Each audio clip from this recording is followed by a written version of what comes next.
Hello, beautiful people, and welcome to another episode of the Jenna Banks Show. I am Jenna, your host, and I am all about helping you live life to your fullest potential. Today's episode, I'm really excited about. It's about taking control of your time and attention. Think about that. Like, when is the last time you've ever thought about that? Or have you even ever thought about that? Do you realize how valuable your time, attention, and energy are? If not, hopefully, this episode today is going to help you shed some light on this area. It is so important because typically we are mostly distracted and pulled this way and that way by our daily life activities, not really realizing how valuable our time and attention is. We're mostly being reactive instead of proactive interest takers in our time and attention. When you can start to take control of that back, you start to feel more energized. It's what I call filling up your power container. You suddenly have more energy. So I'm going to dive a little bit deeper into this subject today with my guest, Audra Agen. A little bit about Audra. She is a corporate veteran who has 25 years of experience of being one of the very few women in the room, and in most cases, the only one. While the women may have been outnumbered, they were all uniquely exceptional. She became fascinated in learning more about them and their experiences. It became increasingly clear that these women were contributing significant value to their organizations, families, and careers. Their contributions were either being taken for granted or overlooked, sometimes even by themselves. Does this sound familiar to you? It sounds very familiar to me. So Audra aspired to change that. And from that, Women in the Arena was created. It is a platform and podcast unlike any other. It's a celebration. The motto is to celebrate women doing extraordinary things in plain sight. Audra believes that if we start to recognize the value within ourselves, then we can start to acknowledge the value within each other. Ooh, that's good. We start to see that we have more similarities than what appears on the surface. It is that knowledge that begins to change the narrative from you are my competition to you are my best asset. Oh, that's so good. This is life changing and as a result, world changing. This is Audra's goals to change the world one interview at a time. Hi, Audra. Thank you so much for coming on my show today. It's really a pleasure to have you here, and I'm really excited for this conversation. I am so excited to be here. I've really been looking forward to this since you and I met about a week ago. I think that this is a tremendous topic, and I can't wait to dive into it. Awesome. So we are going to get into taking control of your time and attention. And the reason why, I just want to let everyone know, the reason why this came up in particular is Audra's kind of gone through her own, I don't want to give it away for her, but kind of her own, I don't know what you even call it, just awakening? Is that what you would call it, like an awakening? Yes, I would say that I finally woke up. Yeah. Yeah, that's what it seemed like. Yeah. And I've been there myself. I even talk about this. I think it's actually a chapter titled Taking Control of Your Time and Attention in my upcoming book. So it's really, really important. And I don't think it gets enough attention. So that's why I wanted to dedicate an entire episode to this. And who better to have that conversation with than someone like yourself who's been through this major aha moment where it's literally changed your approach to life, I would imagine. I have changed everything, absolutely everything. And I didn't know that I needed to until it became so obvious that I did. So let's take everyone back to maybe where the pivot point was for you. When did you experience this moment where you realized, oh, that light bulb moment? It was, and I should say that, I am a busy professional. I'm married. I have 2 children. I travel for my profession all over the place. So I'm constantly on the go. Yeah. There was never a moment to breathe. And I thought that that's what normal life was because I had been doing it that way for so long. Yeah. And everybody I knew lived their life the exact same way. So I just assumed that it was normal. And there was stuff that you put up with that you think, oh, this just goes with the territory. There's your time that you give away, and you're just like, oh, this comes with the territory. And then COVID hit. Mm. And then the lockdowns hit. And it forced the whole world to stop. Yeah. Everybody stopped, myself included. And for the first probably 6 weeks, I did not do well at all because Mhm. my routine was gone. It was Yeah. completely, I felt like I was completely out of place. I was anxious. I didn't know what to do with myself. And my husband finally said to me, you need to talk to somebody because you're going to take this entire family over the cliff with you. Oh my goodness. And I didn't realize I was hanging on the cliff either. Mm. I didn't know that that was existing. So I started to go to a counselor. And it Okay. was in that time that it suddenly dawned on me that all of this activity wasn't necessarily fulfilling. It Like was all the just activity activity. that you were doing up to that pre-COVID, basically the Pre-COVID. flying and the working the long hours and coming home and dealing with the family matters and Yeah. the kids and all of that, and that nonstop go, go, go, go, Yes. basically. Yeah. Yes. And it wasn't until I had that moment of clarity with a counselor that said that there's a difference between being busy with purpose and being busy with activity just Mm. because that's what you think you're supposed to do and who you're supposed to be. And it was at that moment that I thought, oh, wait a minute. Wait a minute. Is this really what I want to do? Is this really who I am? Is this all there is? And I really started to take stock of what I wanted and what I didn't, and what was acceptable and what wasn't. Yeah, that makes so much sense. Yeah. So you literally had that moment probably in your counselor's office where I you're like, did. whoa. Okay. So then once you had the epiphany, how did it look? How did life look afterwards? Like, how did you decide to approach it? And, were there small moments that might have come up where you're like, oh, I could let this take control of my time and attention, Mhm.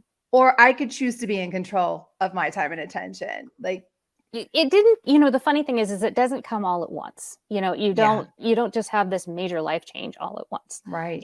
It came in little steps. There were things, and I should stop and say that I'm a type A personality. I just, Me too. yeah, just Yeah. am. And, things always have to be just so, and they have to be my way or they're wrong. And, because I always know the right thing, because of course I do my homework and make sure it's, you know the gist. Yes. So there were things that started to come my way, and my family was starting to say, we'll help if you let us. And I'm like, okay, we'll Oh, see how this that's goes. actually a big one right there, because Mhm. a lot of us type A's have a hard time accepting help. It's Yes. almost like you see it as a weakness, right? Mhm. So, okay, so did you allow your family to help? I did. And of course they did it their way and not my way. Of course. So in the beginning, it caused a tremendous amount of anxiety for me because I'm thinking, Mm, okay, they're doing it. It's not the way I would do it, but at least it's something off my plate. right. And it wasn't major stuff. It was just, you know, let me put the groceries away in the pantry. Yes. I have a certain way that I want it to put away, and not everybody does it my way, but they were put away. Yeah. They were put away. It was fine. Yeah. And it was that kind of thing where I started to realize that if I let go a little bit, I got some time back. Mm, And my time is very expensive because yeah. they're not making any more. And it's, I started to gain back some, not only clarity, but some energy. Let's stop and resonate on that for a second. That's huge. Hmm. I think I mentioned to you my power container concept, my Yes. framework on that, and that goes directly into that, right? Like, you got energy back. That's Yes. your power. your Mhm. energy that you were just letting get sucked away Mhm. by this distraction, that activity, whatever, not realizing that you're just putting all your energy outside of yourself. And to start Exactly. retaining some of that in your power container in your body, you feel more energized, right? Absolutely. Yeah. And there was things that I started to take stock of as, I need to start taking better care of myself Mhm. because, I I turned 50 in June last in 2021. Congrats. Thank you. It was awesome, by the way. 50 is amazing, by the way. Yay. Yes, I Uh, agree. I'm not there yet, but I'm close and I'm going to so embrace it. oh, throw a party, I am going, honestly. oh, totally, totally. Throw yourself a party because that's exactly what I did. Good for you. Good for you. But I was like, I need to take really good care of myself. So I started making myself a priority, a much higher priority than I had ever had before, Okay, I hope you ever. don't mind I stop you because I want to know your circumstance at this time. Like you have I have, kids, right? yes, I have How kids. old were they at the time when you came to this conclusion? Well, they had well, my son had just turned 24 Okay. and my daughter was just a few months shy of 21. So, I Okay. mean, I have a college grad and a soon to be college grad. I Mm, just hadn't mentally made that transition yet that I think all women have to go through when their kids transition from they need me all the time to they're grown adults because it happens quickly and it happens right before your eyes, but even though you're looking at them as adults, your brain tricks you and is seeing these little kids in front of you. yes, I think every mother out there can of adult children and grandmother too, by the way. My grandmother still sees me as a little girl, talks to me like a little girl. I don't think Yeah. it ever stops. No, and it like I said, it happens very, very quickly. Mm, And you don't recognize that they can do stuff on their own. yeah. So it was in May that I thought, they don't need me 24/7. Yeah. They don't need me here. They can feed themselves. They don't need me to tell them what to do. Why am I doing this? I need to be a priority. I need to take care of myself because I don't want to be one of those people that looks old.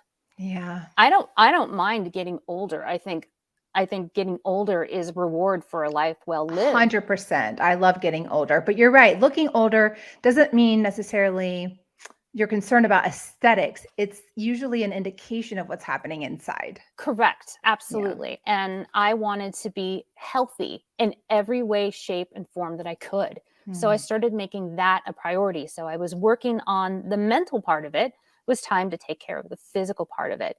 And then it just grew from there because I recognized, as I had mentioned, that time is expensive. Yeah. I recognized that we only have a finite number of days, hours, weeks. It's limited. Yeah. And that means that every activity you do has a cost and your Oh, I love time, it. yeah, it Yes, has a yeah. cost. I did a post on this on Instagram. It was a while back. I should revive that. Um, I had this epiphany about Mhm. energy and attention and equating a dollar value to it. If you think about it that way, just think Mhm. about it for a second. If your energy and attention had a dollar value to it, let's say it's $100,000 a day, Right. would you be spending $10,000 in your day to, have anguish over something that someone did, or to feel badly about something, or to cry yourself to sleep at night over a bad relationship? Or would you just go, you know what? That's expensive money. I'm going to go spend that somewhere else. Exactly. And that's how I started looking at it. And then I started Mm, looking at it exactly like investments. What's my rate of mhm. return on this? So good. And, coming from, business background, I was like, the rate of return on this is not great. So I'm not going to do it. I love it. It's so So good. and then that started to flourish into other areas that I didn't expect. I mean, being female in male dominated fields, and everybody that is female in a male dominated field knows, whether you like it or not, you've put up with stuff Yeah. that you don't want to, but you do because you think that's what you have to do.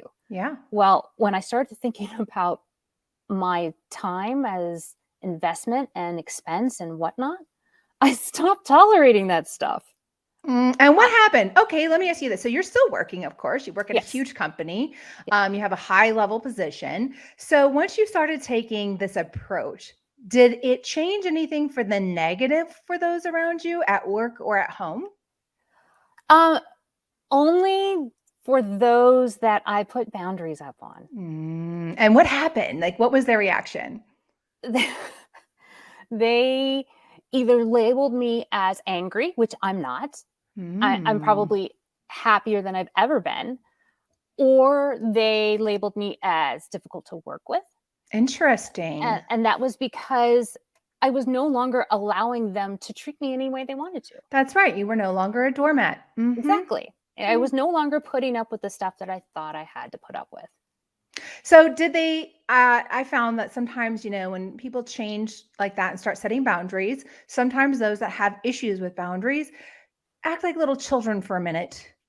And then Mhm. they realize you're not going to change. Oh, my put downs aren't going to make her change. And then the new program is there and then they just adjust. Did you find that the case for you as well? Yes, Mhm. absolutely. Mhm. In one case in particular, I was like, you know what? This is what I do. If you don't like it, ask somebody else. Perfect. I love A- it. So And inspiring. yeah, and they, this individual pouted for a little bit Mhm. and then came back and said, "Okay, I'll work with you." There you go. Cool. Yeah. Great. Now we're on the same page. It's really good to share this because for those who, they might be having a light bulb moment just listening to this. It's really good to talk about what happens after you have that light bulb moment because it's not just like you said, not an instant change. There's a process. It's a Mhm. journey, and you just have to know that you're not going to tolerate what was old. And you know what? It makes sense that people around you who are used to having you be a doormat Mhm. or say yes to everything or be so flexible, suddenly you start putting boundaries down. Yeah, it's going to be a little bit of growing pains. But, if you think about it, like having children, same thing, Mhm. right? Like if they're used to mom, Absolutely. giving them their way all the time and then suddenly she's not going to do it, they're going to pout, they're going to, whatever. And then they'll realize mom's serious. Yeah, absolutely. Absolutely. People don't like having boundaries put upon them, Mhm. especially if they've been doing stuff that they know they shouldn't and they've been getting away with it for, extended period of time.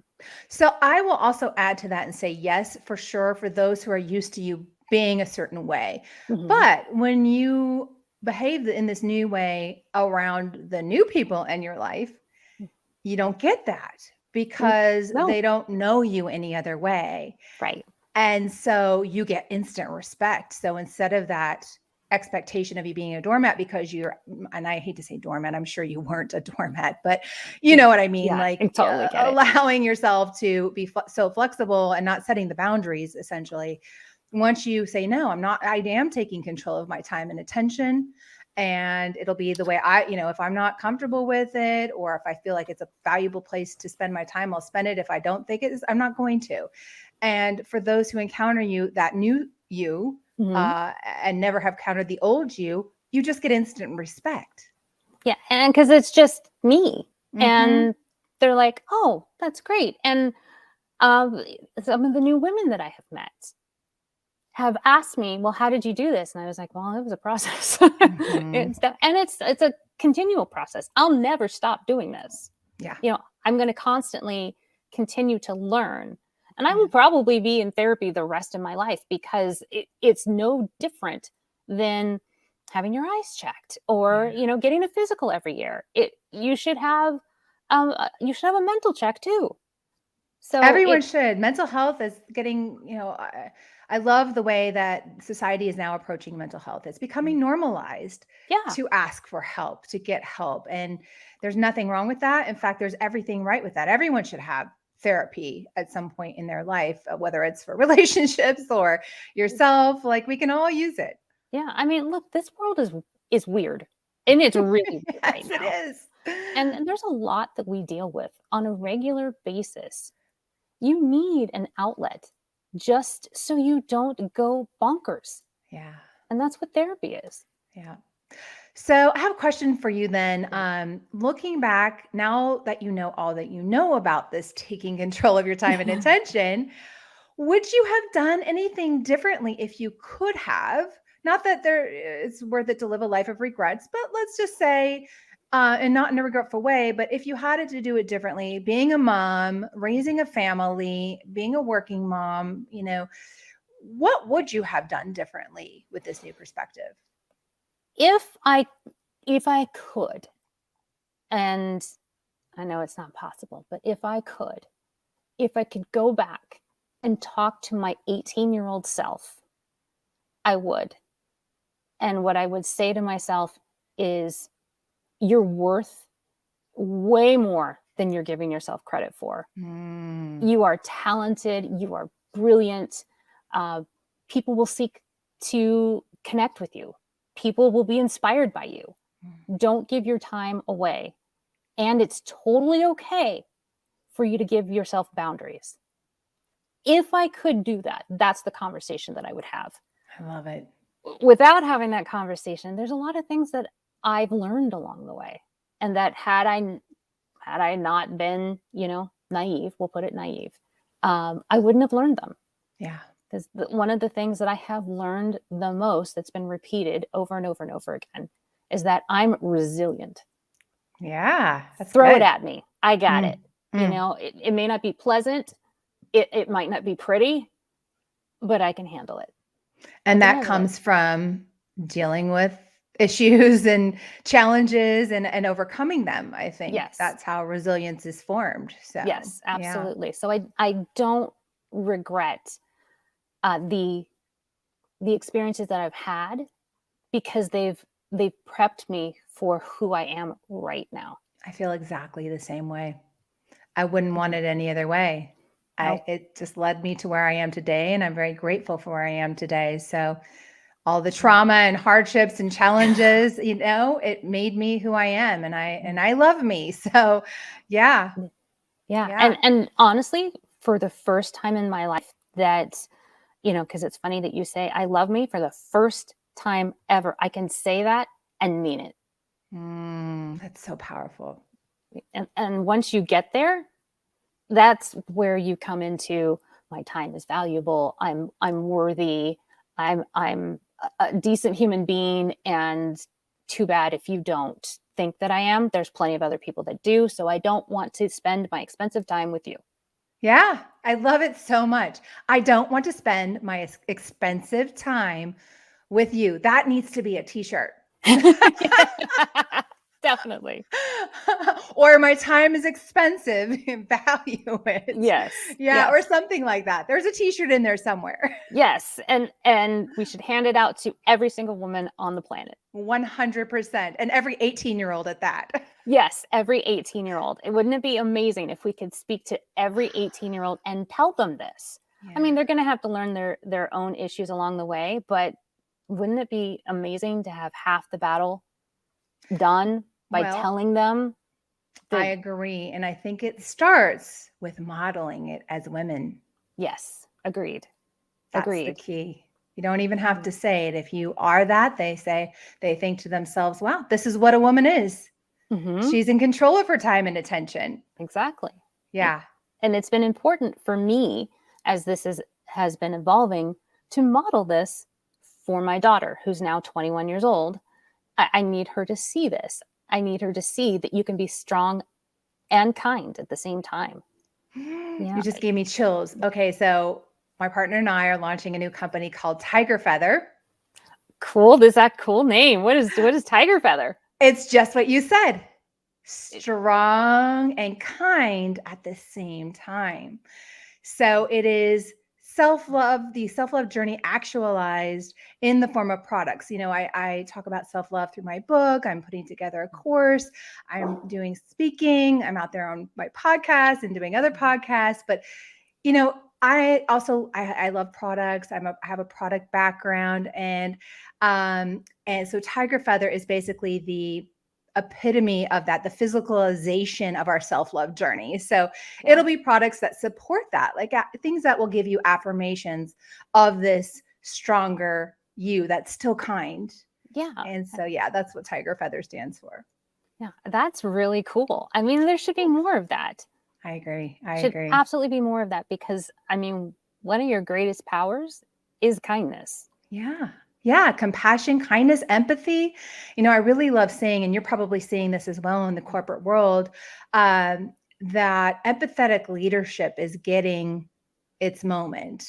Yes, And that absolutely. and that is certainly a message that's being passed along to men in particular, Yes, because women obviously have that, although we've been forced to kind of live under this patriarchal way of doing correct. things, and kind of breaking our own natural tendency to be more empathetic as a leader. Mhm. But once it becomes more status quo, we can start embracing more of that. Absolutely. And as a matter of fact, I tell all of my employees that they need to be kind to themselves. Mm. Every single one of them, every single time I speak to them, Mm. and tell them to make sure that you are kind to yourself. That's You great. take care of yourself, because if you don't take care of yourself, you're no good to you, you're no good to your family, and quite frankly, you're not good to me and company and your position. If you're Yeah. not at your top, then it doesn't do us any good. It It really doesn't. doesn't. So you just hit on something really important, that is one of the most important things for people to know who haven't really been practicing self-love. So most women tend to think that it's selfish, that it seems selfish, but it's not. And what you're saying right there is exactly what I talk about all the time. It's the opposite of selfish. You Yes. do yourself and everyone else around you a favor when you take care of yourself first. Yeah. Right? Like, as you mentioned earlier, making yourself a priority is so important and necessary and loving. It really is a loving, not a selfish gesture, a loving gesture to you and everyone around you. Because when your energy is good, you, I want to say infect, but it is infect and Hmm. affect everyone around you positively. We need happy, positive people around us. We all benefit from that. Yeah, and you need to be able to model this for your children. You need to Mhm. model a mom that is strong and kind, that takes care of herself, that makes herself a priority, that isn't a doormat, that isn't sacrificing every single ounce of themselves. I Yes. mean, you need to model a much better version of yourself, for your daughters, but most especially for your sons, Yeah. because Oh, that's good. Yes. yes, they Mm. will then understand what is appropriate to expect from a female partner, Mm. and be a better male partner yourself. So good. So Yeah, true. So good. yeah, So you are now, I know you're making plans for your future you. What are you I getting am. into? Like, tell me more. You've got a podcast, right? I do. I do. So my podcast is called Women in the Arena. And what got you started with that? Like, why did you decide to start this podcast? This is my rebellion. I finally got tired of just acknowledging that first of all of the women around me in every capacity are phenomenal and brilliant. Just brilliant. And whatever they're doing, whatever they're contributing, they are tops. What I started to notice is that all of that was being taken for granted. They weren't being valued. It wasn't being recognized. It just kind of went unnoticed. And that That's frustrated me. unfortunately a sad story that plays across every part of this country and probably worldwide. Yes, absolutely. And that really frustrated me. I was just like, how can you not see this? It is right in front of you, and you're blind to it. Mm. And I decided that I wanted to change it. So, like I said, this is my rebellion. I didn't want to add to the noise of negativity, because there's plenty of it. Mm. There's so much of it in every aspect of your life. I was not interested in not being heard, because it would just become noise. Yeah. So I decided I was going to rebel in a positive way. So I interview women from all over the world, and I talk to them about their value. And each and every woman has a story to tell and a story to share. And when I first started approaching women, I started with my friends, and they said, "Why do you want to talk to me?" I'm like, "Are you kidding me? Are you kidding me? I absolutely want to talk to you because you're remarkable." And then they would say, "Well, what's remarkable about me?" And I would start talking to them, and we would start peeling back the layers. And they're like, "Yeah, I have a story to tell." And we started telling their stories. And then we started telling more stories. This has grown through word of mouth. I tell my guests, if you enjoyed this, then you need to send me more women to talk to. And I've done that with each and every one of my guests, and that's how this has grown. And I've not run out of women to talk to. And are you surprised? Do you hear the same kind of reaction when you interview these women? Like, why me? Like, I do, but those that have been starting to listen and understand what the whole motivation is behind this entire podcast, they get it. They understand. They're starting to see that's what great. Well, what you're the doing your purpose job is. then. I'm doing my job. That's so exciting. How inspiring. Like I said, it was just born out of frustration. It was born out of, I can't believe you are so blind to see this remarkable human being in front of you, and you're just like, eh. And what Hi, doggy. yeah, sorry. She wants to be on too. Yes. But she's like, wait, I have value too. Hello. yes, You haven't told she my does. There's story. my female dog, so of course she's talking. Of course. But what was even more remarkable to me is that the women were starting to take themselves for granted. Or I shouldn't say starting, I should say continuing to take themselves for granted, and all the amazing, remarkable, and incredible things that they were contributing to. They just were like, that's just what I do. No, it's not just what you do. Yeah. That's special. That's amazing. That is 100% unique and extraordinary. Why aren't you talking about it? And you and I are pretty much on exactly the same mission, because I saw the same problem myself. It came down to value. Yes. Self-value. I saw exactly what you saw. We don't own our value enough. Our self-worth is so low because we're looking to everybody else to tell us what we're worth. That's just how we've been conditioned and raised and programmed and modeled by the women around us. And if they just treat us like doormats or whatever, then we think, well, that's what we're worth. And so we just never recognize it ourselves, instead of looking within and finding our own sense of value and being proud of ourselves. And it's all about self-love, self-worth, self-value. Yeah. Even down to small, I shouldn't say small, to traditional things. So my daughter is engaged, and her fiance came over to talk to my husband. And I knew that this was happening. And I told him ahead of time, don't you dare ask for permission, because we don't own her. Oh, that's so good.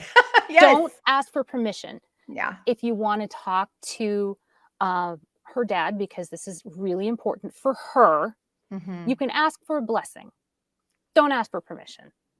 That's great. And the other thing that I'm insisting on when the wedding comes is to change the language of who gives this woman away. Oh, yes. Once again, yeah, we don't own her.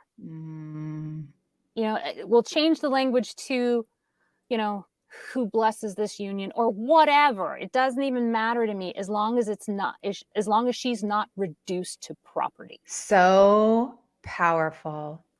Yeah, because no, absolutely not. This is what I talk about too, is these unconscious social norms. We just don't question these old patterns, old traditions, old things we do. But look at how disempowering that is. That someone has to give you away, like they own you. Yes. Yeah. Thank you. Yeah. I'm like, no. And you have to say Mr. and Mrs. You don't reduce yourselves to husband and wife. You're people. You're not just roles. You're people. You're a couple. Be thoughtful Mm-hmm. when you say these things because they matter. Mm-hmm. I mean, these are all things that I didn't know when I was 24 years old getting married. I didn't know any of this. It's just as I've gotten older and realized, hey, that's wrong.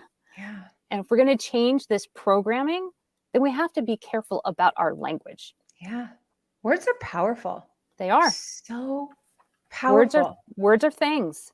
Let's think back. I'd like everyone listening or watching right now to think back to a time when someone might have said something to you, whether it was a parent, a friend in grade school, a teacher, and that set of words, maybe it was just said unconsciously in the moment, but it just stuck with you and literally changed a behavior of yours or created a belief in you, like, I can't write, I'm ugly, I'm too whatever. Right. And that stuck with you because we all have that. I definitely have at least a couple where that happened. And it goes to show you, if you really think about it, those were just words.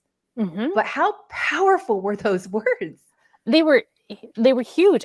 Here's a great example. I was 19 and my dad and I were in Vegas and he handed me 4 quarters and he said, "Go knock yourself out, kid." And I said, "What am I going to do with 4 quarters?" And he looked at me and he said, "They don't build these big casinos because people win." That has stuck with me my entire life. Wow. And Yes. I've been to Vegas. We take play money, we take fun money to go gamble with. Yeah. And that's the amount that we gamble with. Yeah. When we win that back, we put it in our pocket and then the rest is just for fun. Yeah. But Powerful words that created behavior. Yes. Mm-hmm. A lifelong behavior. I've got an example. I was 14 years old going for my first job. My dad drove me to the interview. I happened to ask him, "Hey, any advice, going into this interview?" And he just said, "Oh yeah, just shake their hand firmly, look them dead in the eye, have complete confidence in your abilities, and, interview them, ask them questions." And I did exactly what he told me, and I got the job. And that created Amazing. a lifetime of going into interviews with absolute confidence and nailing it and not worrying, do I meet the criteria? Because I was underaged. I'd never worked before. I literally did not meet the criteria they were looking for, but I got the job based on that advice. So it created something positive in me. And those were powerful words. Yeah, if I never got those words, I might have been like a lot of job, especially women, where the statistics are that women will only apply for a job typically if they meet 100% of their criteria, where a man will apply if he only meets 60%. Yeah. And he'll go, "Oh, I got this. I'll figure the rest of this out." Yeah. And then a woman looks at it and says, "Oh gosh, I'm not enough. Good enough. I'm not enough." Yeah. And And so that's we wrong. eliminate ourselves and we don't go for it. Yeah. So yeah, words are powerful. And I've never heard that thought about the whole marriage ceremony, but that's so good. Yeah. I'm putting my foot down. There are things that I have said that I'm not going to be involved in. This is your wedding, that you can create whatever you want. But this has to be done right. Audra, I love this conversation so much. I hope we get to continue having these conversations over time. I know we are going to. Yes. So I look forward to that. And thank you so much for coming on today. Is there any final, set of words or takeaway that you'd like to leave us with before we sign off? I would just say, be brave enough to discover yourself, because it is going to take some bravery, because you have to peel back lots of layers, but you're worth it. Be brave enough to take a look at yourself and discover who you really are. Amen. You are worth it. Absolutely. Absolutely. Such a pleasure to have you today. Thank you for having this conversation with me. Thank you for inviting me. This was amazing and wonderful, and I can't wait to see where these additional conversations take us. Same here. And if somebody wants to get in touch with you or see more about your show or what you're up to, where should they go? They can go to my website, which is womeninthearena.net. You can go to our socials, which is Women in the Arena Podcast, or you can just old-fashioned email me at Audra@womeninthearena.net. If you enjoyed the show today, please don't forget to hit that subscribe button now. I have so much more to share with you in the future about how to live life to your very fullest potential. I try to shine a light on some of these less commonly known areas of life that can really power you up and help you live your best life. If we haven't connected on social media yet, please connect with me on Instagram, Facebook, or TikTok. I'm very active on social media, and you'll find me at Jenna Banks point oh. I'm also very active on LinkedIn, which you can find me there by just typing in my name, Jenna Banks. And definitely sign up for my newsletter at my website, which is jenna-banks.com. That's where I'll keep you posted on all the latest happenings. I've got my book out now, which is called I Love Me More, How to Find Happiness and Success Through Self-Love, which you will find links for how you can order and get your hand on those via Amazon, Barnes & Noble, Target, etc., right from my website at jenna-banks.com. Thank you so much for tuning in today. I really hope to see you back again next time. And remember, your love is your power. Until next time.